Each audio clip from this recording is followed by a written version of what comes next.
Sejam todas bem-vindas e sejam todos bem-vindos a mais esse bate-papo semanal do canal Atenção Difusa Mulher.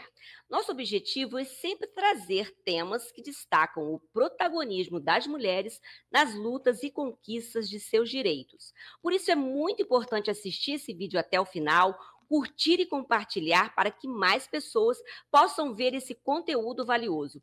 E se você ainda não se inscreveu, o momento é agora, não custa nada. E não se esqueça de acionar o sininho das notificações para saber tudo que o canal postar e não perder nadinha, nenhuma novidade. É bom ressaltar também para vocês irem verem no canal a nossa série Outubro Rosa. Fizemos vídeos muito interessantes sobre a questão da prevenção. Vale conferir aqui no canal essa série do Outubro Rosa. Faça os seus comentários, porque aqui também é seu lugar de fala. Obrigada, Lígia Passos, que está comigo na produção do canal, e a Carla Gaspar e ao Júnior Silveira pela parceria. Siga o nosso perfil no Instagram, o endereço está aqui na tela e tem muita coisa legal lá também. Então, vamos ao vídeo. No Brasil, o racismo é estrutural.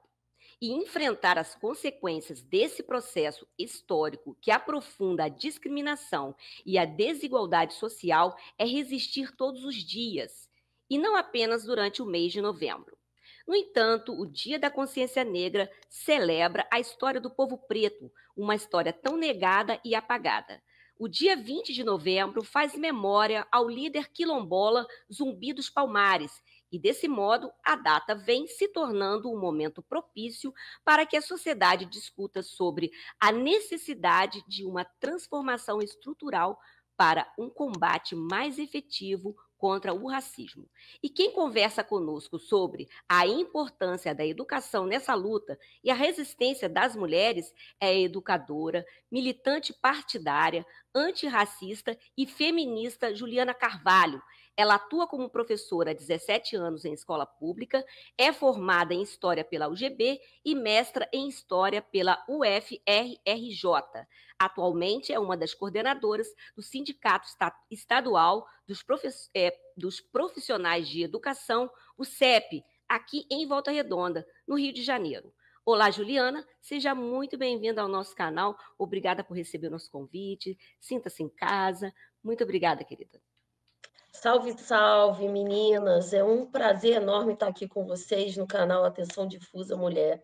É empolgante para mim, assim, sentir esse acolhimento e esse afeto. Parabenizar vocês, né, Carla, por essa grande iniciativa, porque trabalhos como o de vocês são fundamentais para que a gente faça a nossa disputa de narrativas no seio da nossa sociedade, né? Com certeza. Então, Juliana, fala um pouco mais, então, sobre a importância de celebrar Zumbi dos Palmares para o povo preto. Diante do apagamento da história, o que representa o Dia da Consciência Negra atualmente, principalmente para a juventude? Pois é, gente. Esse ano é a primeira vez que a gente vai celebrar o 20 de novembro em todo o território brasileiro. Isso também significa uma grande vitória para o movimento negro. Por quê? Porque lá atrás, quando iniciamos esse processo, nós pensamos na possibilidade de dar o protagonismo real para quem lutou por essa liberdade, né?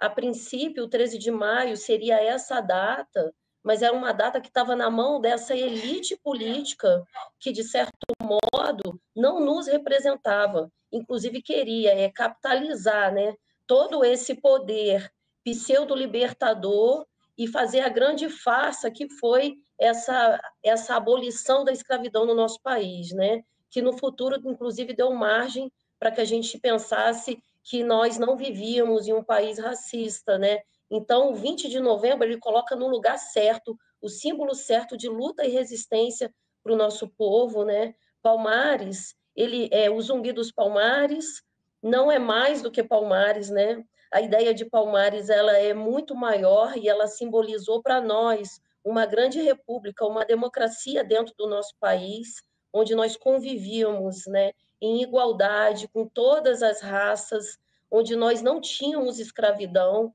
inclusive dentro de Palmares nós tínhamos saneamento básico que naquela época quase nenhuma cidade tinha, e que o nosso povo preto no nosso país até hoje luta pela conquista desse direito, né, de forma contraditória. Então, a destruição de Palmares, ela significou a destruição simbólica de um sonho de liberdade, mas também de um Brasil viável, né, um projeto de nação.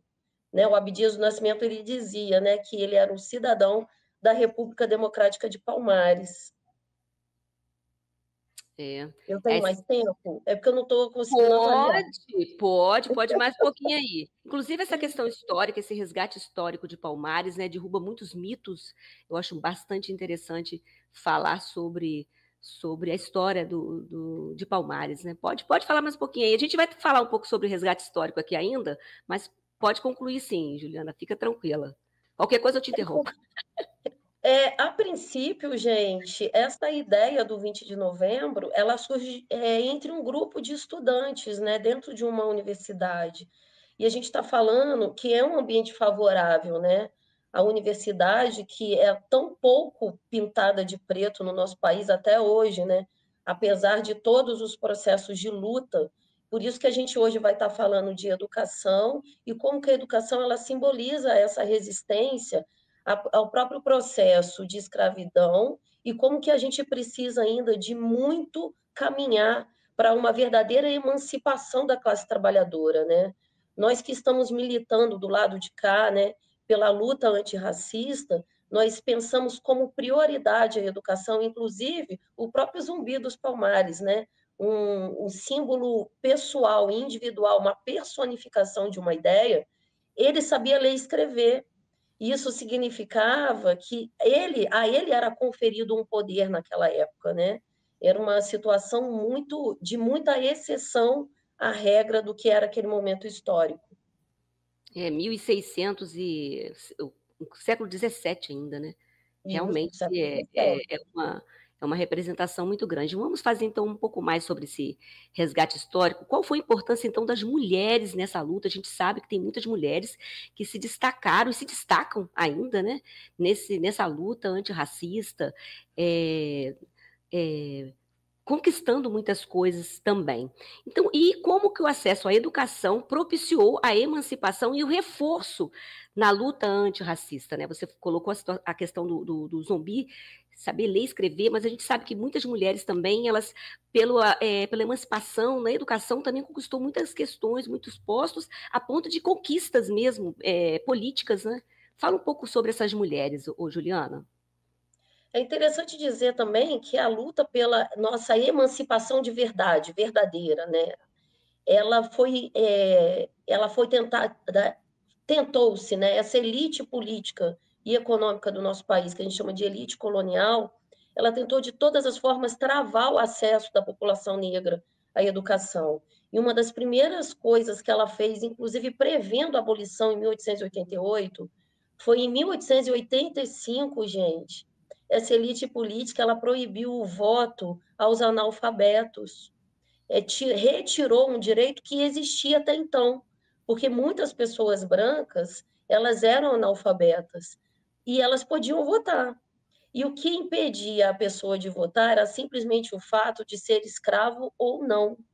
Então, a primeira coisa que eles fizeram foi: vamos proibir o voto ao analfabeto, porque essa grande massa de pessoas que vão ser daqui a alguns anos ex-escravizadas vão poder votar. Olha o medo que essa elite política tinha do nosso povo. Então, isso passou a ser determinante, e isso durou, gente, até o ano em que eu nasci, praticamente, mais de 100 anos. Né? O analfabeto no nosso país pôde vir a votar em 1985. Quer dizer, existem várias pessoas nessa trajetória de vida, inclusive a minha avó, por exemplo, que era uma mulher analfabeta, que nunca votou na vida. E se a gente parar para pensar, a educação foi uma grande. A gente fala assim, esse território de luta, né, e de resistência, foi o principal posto de luta que o movimento negro do nosso país, ainda no século XIX, vislumbrou como libertação, inclusive para que se pudesse ter direito ao voto. E não só o movimento negro, o movimento feminista branco também, porque naquela época a ideia das mulheres negras se organizarem, ela estava muito condicionada ou ao movimento negro ou ao movimento feminista.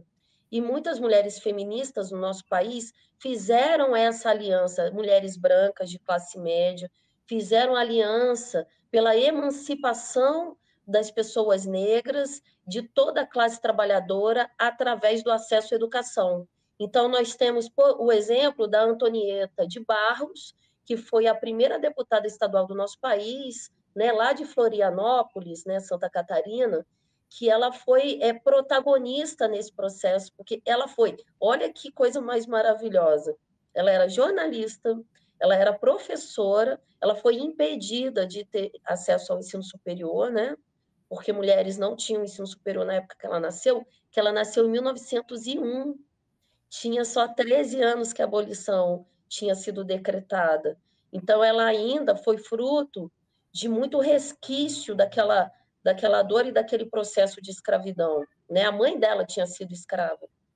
E aí, se você parar para pensar, uma mulher que foi professora, jornalista e política, sabe qual é a coisa que ela fez desde o início da vida dela e que ela continuou fazendo até o fim, sendo isso tudo? Ela mantinha uma escola para crianças negras e crianças carentes. E ela manteve isso até morrer.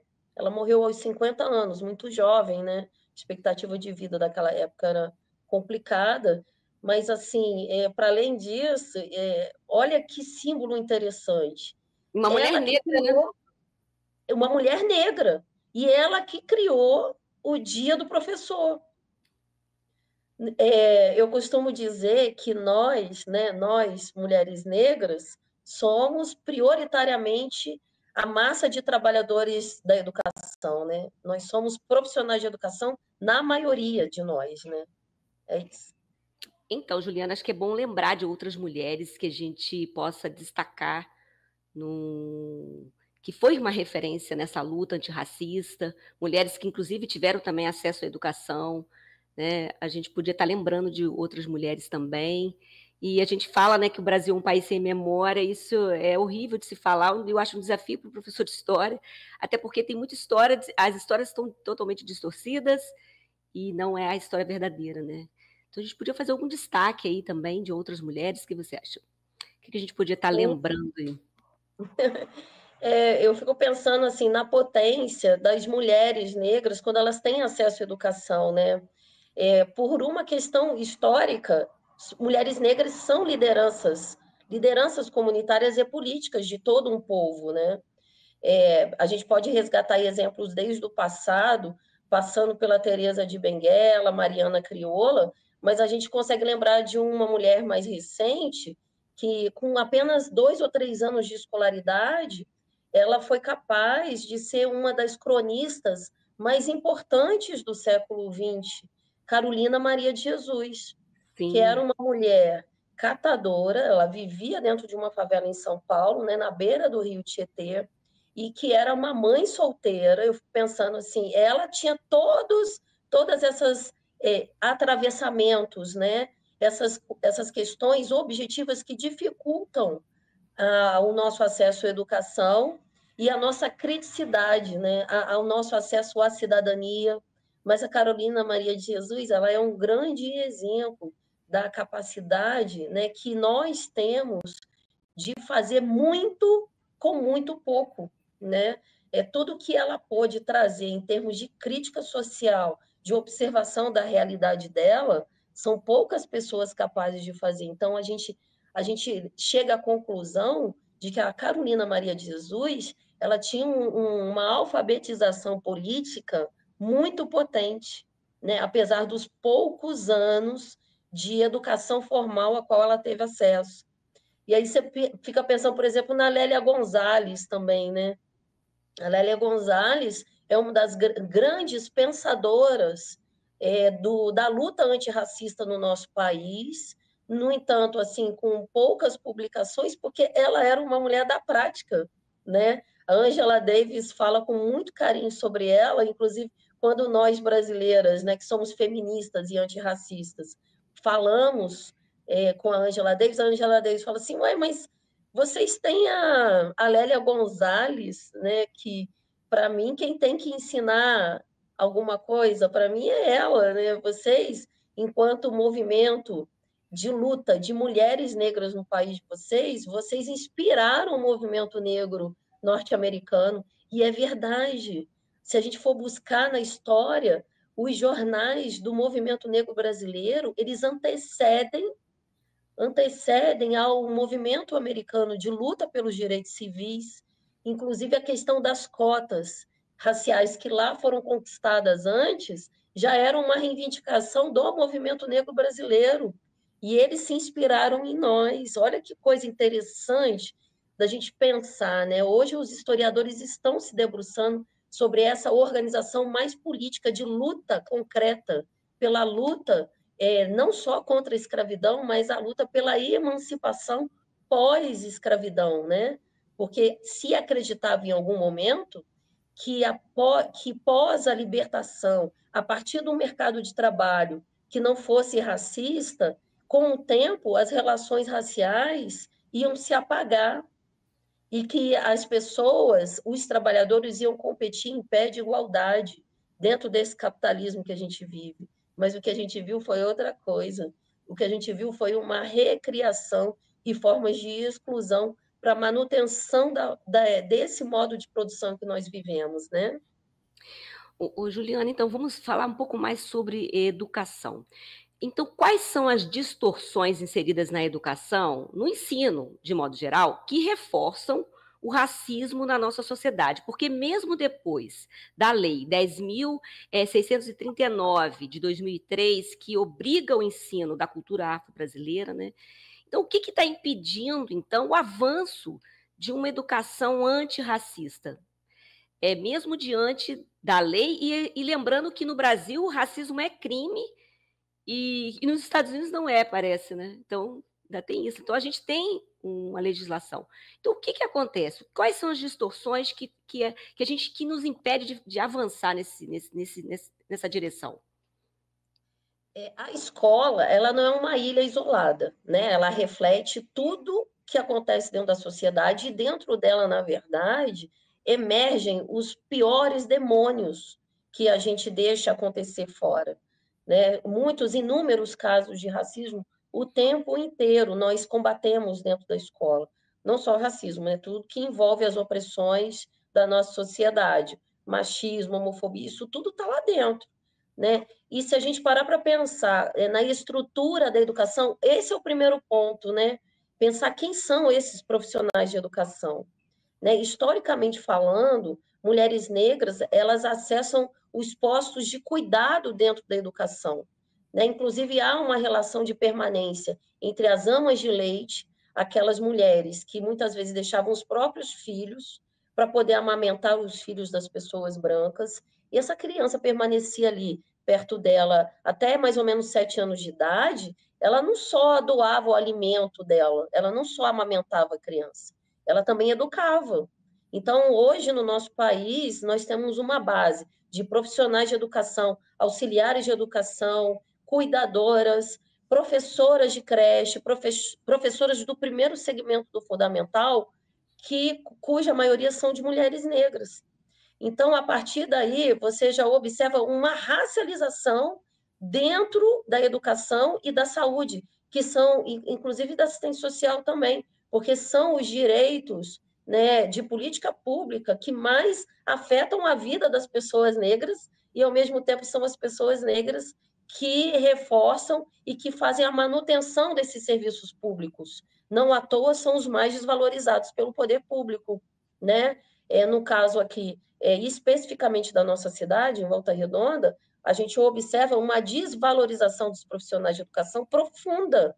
Então, assim, pensar numa política antirracista requer também valorizar o profissional de educação. Profissional de educação nenhum vai fazer milagre em sala de aula se ele não tiver valorização e formação para atuar na área, né? Esse é só o primeiro ponto, eu ainda nem cheguei no ponto do currículo, né?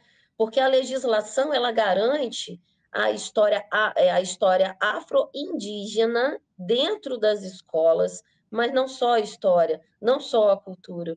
todas as formas de conhecimento, né?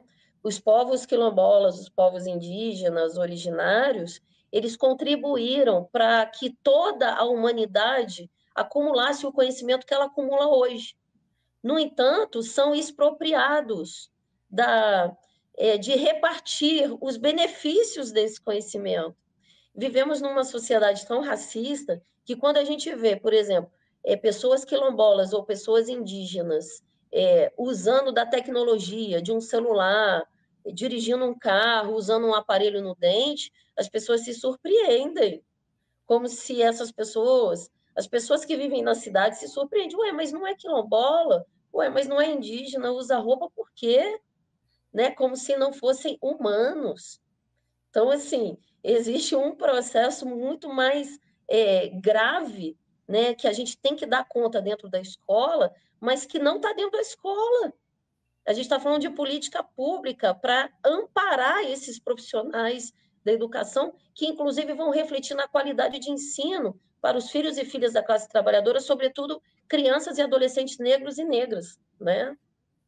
Então, a gente vai falar um pouco sobre a juventude mesmo. Então, como mobilizar a juventude? A gente vai falar de uma coisa muito séria, que é a juventude enfrentar a divisão racial, que não tem cerca, que é essa divisão que a gente acha que é invisível, mas não é invisível, é visível, que separa os espaços que são permitidos ou não aos jovens negros periféricos. A gente sabe como que a juventude periférica enfrenta essa discriminação em espaços como o shopping, e lojas, até no passeio público, né? Como que é uma abordagem da polícia, uma abordagem da segurança. Então, é uma divisão espacial que passa pelos corpos, né? Que passam pelos corpos desses jovens, né? Então, você já falou um pouquinho sobre isso, mas a gente podia aprofundar um pouco. Então, qual é a importância da cultura quilombola e dos povos originários na conscientização e resistência desses jovens e que valores devem ser destacados? Perfeito, perfeita a sua pergunta, Carla.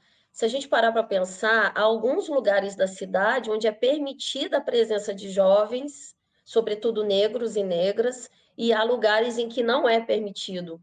Até mesmo nas praças, né, existe toda uma política para inviabilizar e dificultar, por exemplo, as rodas de rima dos jovens periféricos de Volta Redonda que querem se encontrar, por exemplo, embaixo da biblioteca na vila, né? Existem exigências de permissão da polícia, tem que avisar a guarda, tem que avisar a prefeitura, tem que avisar com não sei quantos dias de antecedência. E é uma juventude que muitas vezes não pode fazer isso, mas que tem o direito à cidade, ou não tem, né? A gente está falando de direito à cidade, né? E cada vez mais esse jovem vai se exilando na periferia, não só por conta das dificuldades criadas pelo poder público do acesso dele ao centro, porque existe toda uma população também que domina o centro, que faz parte, né, de uma tradição social, pessoas de elite branca que tem acesso livre ao centro da cidade e que naturalizam isso, por exemplo, né? O transporte público é outra questão importante para que esse jovem deixe de ser exilado na periferia. E o transporte público de péssima qualidade em Volta Redonda, além de ser caro, né? Péssima. A gente tem toda uma gama de situações e negação de direitos que levam ao que a gente chama de genocídio da juventude negra. A gente debate muito sobre violência policial, porque a violência policial ela tem alvo, tem um corpo certo para chegar, né? A gente fala que não existe bala perdida, né? E em Volta Redonda não é diferente, porque essa juventude, quando ela fica exilada na periferia, a polícia tem mais liberdade para fazer o que quer, porque é diferente de um assassinato no centro da cidade. Porque na periferia todo mundo fica quieto. É como se fosse naturalizado a morte, né? Nós estamos falando de um estado que chama, a gente vive no que a gente chama de necropolítica. É o estado que determina quem vai viver e quem vai morrer. É esse estado que a gente vive, Volta Redonda não é diferente. Né? Um outro exemplo de política que a gente entende que é racista e que promove o genocídio da juventude negra, que inclusive é um processo em curso há centenas de anos, é uma nova formulação atual, é a reforma do novo ensino médio. O novo ensino médio, como ele está sendo colocado dentro do governo do Estado do Rio de Janeiro, e a gente está falando de uma periferia que acessa as escolas estaduais, é a exclusão total, é a diminuição da qualidade de ensino, e quando esse jovem ele consegue permanecer, a gente observa, eu sou professora, né, do Estado, a gente observa a cor e a seleção dos que vão ficando até o terceiro ano do ensino médio.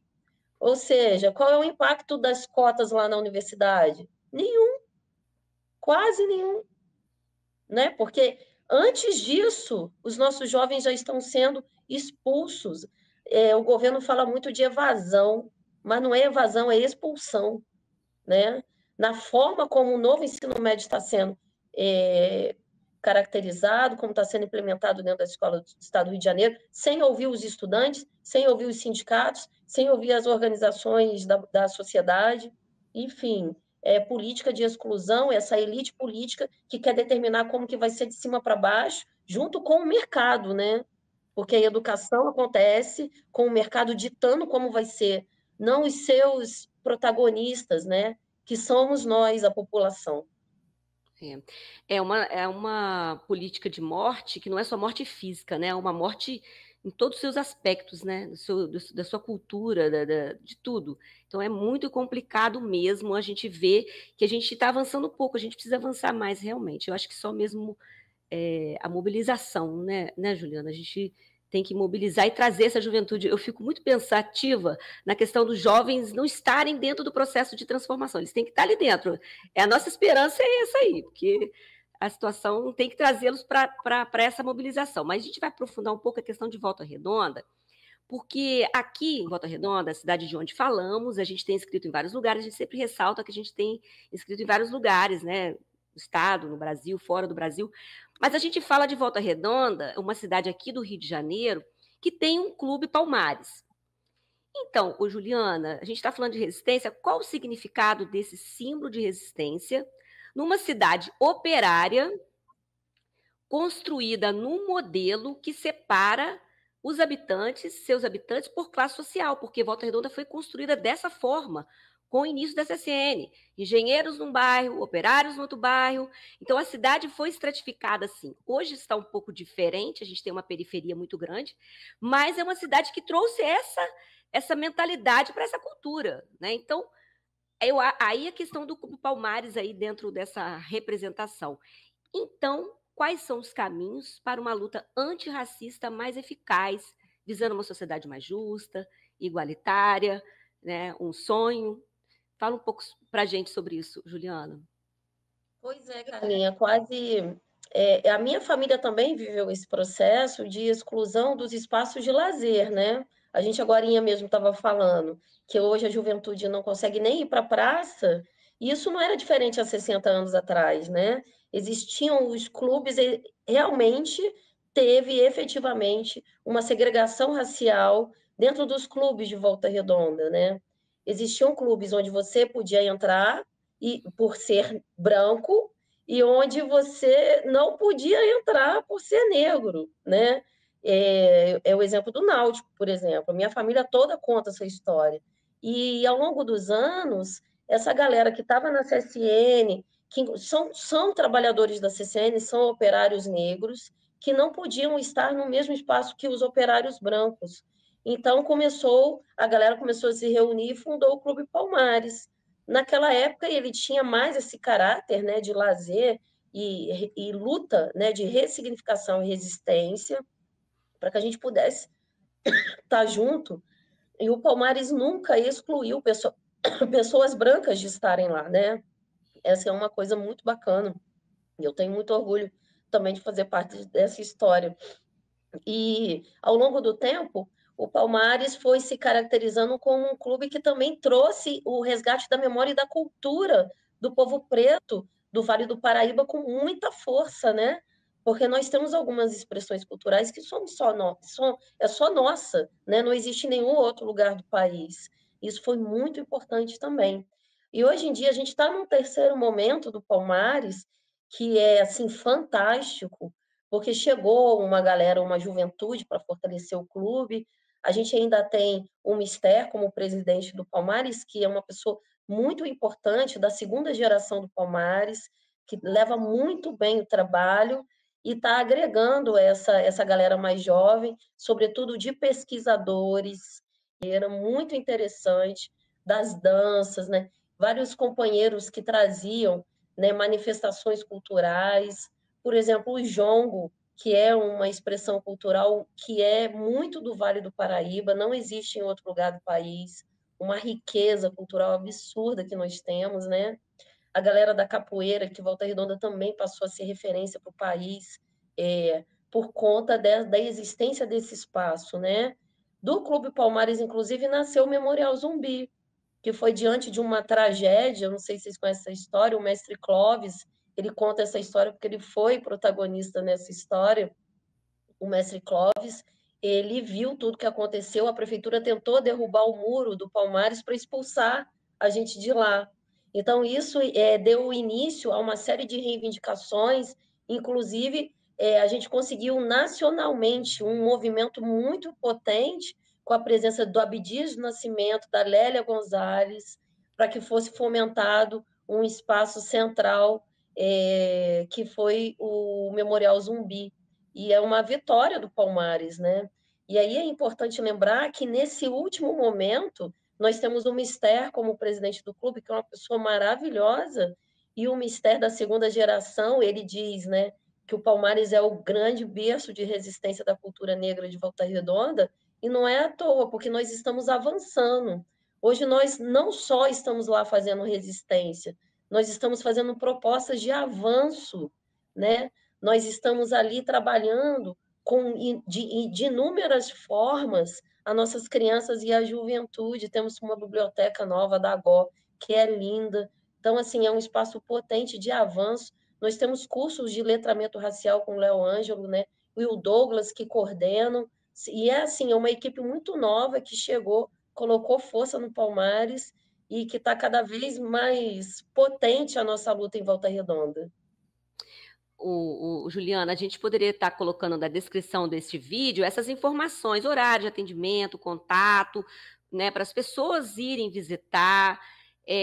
Isso é muito bacana, muito legal mesmo. E a gente, é só para ressaltar a questão da localização, de Volta Redonda, tem o Clube Palmares, que é num bairro, e tem o Memorial Zumbi, que é um outro espaço, que é um espaço cultural, que é tipo um anfiteatro e muito bacana, que é localizado no centro da cidade de Volta Redonda, que é um espaço muito bacana também, que faz essa referência, que chama-se Memorial Zumbi, para quem não é de Volta Redonda, aí, para saber, né? Ô, Juliana, muito, muito obrigada, muito agradecida pela sua participação, pela oportunidade de compreendermos de forma mais crítica as relações raciais existentes na nossa sociedade, na nossa cidade. O conhecimento de fato liberta. Quanto mais informação, mais conscientização. Então, muito obrigada, Juliana. Valeu muito. Olha, gente, eu é que agradeço, sim. Eu acho que a educação é um dos direitos mais complexos para a gente garantir, né? As nossas crianças e os nossos adolescentes, eles precisam da garantia de todos os outros antes, para a gente conseguir fazer valer, né? Ninguém aprende com fome, ninguém aprende dormindo mal porque não tem a moradia digna, ninguém aprende doente, né? Então, assim, a necessidade da garantia ampla de direitos, preciso até de transporte público para chegar na escola, né? É, e aí pensar, né, na possibilidade de políticas públicas que são realmente antirracistas na sua estrutura, né? Para a gente um dia conseguir pensar nesses valores civilizatórios africanos, afro-indígenas, para que a gente consiga colocar isso de fato dentro da escola, a gente ainda tem um longo caminho a percorrer e passando pela valorização dos profissionais de educação. Eu acho que a mensagem que tem que ficar é essa. Nossos passos vêm de muito longe, né? A luta antirracista no nosso país, ela é uma luta muito potente, que é feita e construída com muitos nomes, não só com um, né? Zumbi, ele é esse símbolo para nós, mas a gente sabe que a organização coletiva é mais importante do que a personificação de uma ideia. É isso, gente. Só a luta muda a vida, tá bom? Muito obrigada, meninas. Parabéns pela iniciativa. Um beijão para todo mundo que está ouvindo. A gente agradece a sua presença aqui, Juliana. É só para reforçar essa questão dos valores, né? Os valores da coletividade, essa questão de viver esse coletivo, que a gente vive numa sociedade tão individualista, né? Então é bom tá trazendo esse valor para a gente trabalhar isso com a juventude. Juliana, muito obrigada. Show, valeu, tá? E fica um convite aí, ó. Se você gostou, curta e compartilhe para que mais pessoas vejam esse conteúdo valioso. Até a próxima. Tchau.